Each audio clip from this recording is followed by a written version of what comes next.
I wanted to show you guys the work in progress. This is the Table Top CNC machine I'm putting together.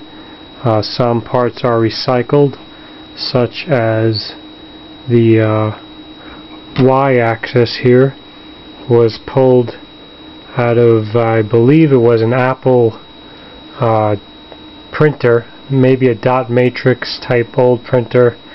Had to be 15 or 20 years old. It was discarded, and I just spent about half an hour taking it apart and got the whole rail assembly here, which came with a nice cast aluminum bracket with bushings, and as you see, it's cleaned it up and it slides nice and smooth across. And for driving that, also out of the same printer, I pulled the belt drive, which you can see here is just zip tied to show the location, the center attachment point, which will attach to the carriage, and one of the two pulleys that came out of the printer on a nice sliding bracket for adjustment. So one of the three small stepper motors I'll be running will be mounted on the end,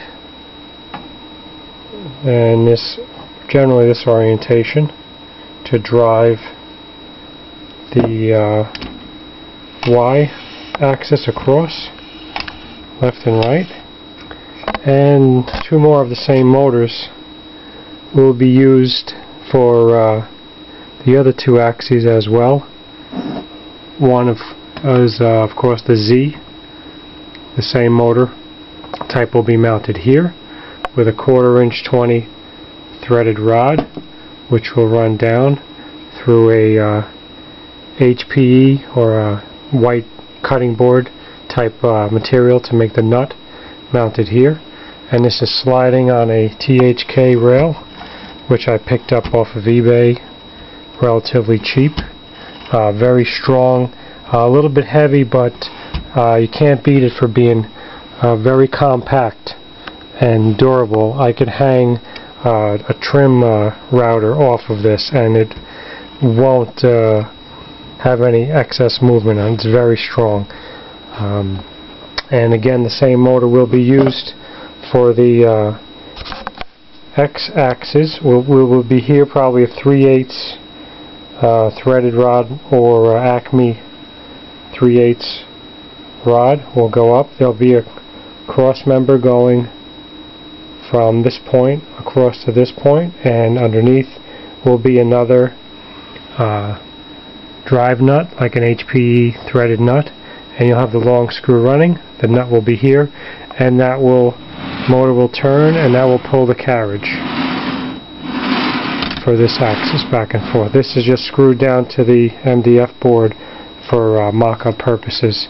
It's actually going to be set up this way with a cutting area of about 12 by 22 when it's done.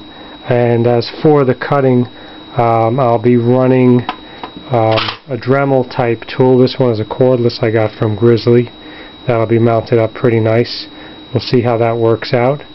But I also like the much lighter Fordham tool, where the motor can be hung up and supported separately, and all you have is this nice light cutting head, which is a drill type end with a chuck key, which I have right there, and that'll be mounted right on here. Super light, which is great, and not a whole lot of stress on your motors.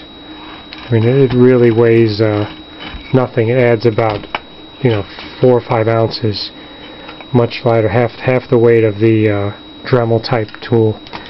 That one's a cordless, so we'll see how that's going to work out, how the battery life is.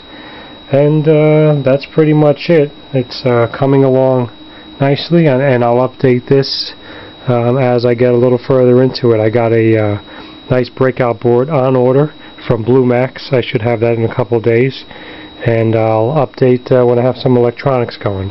Okay, thanks guys, bye.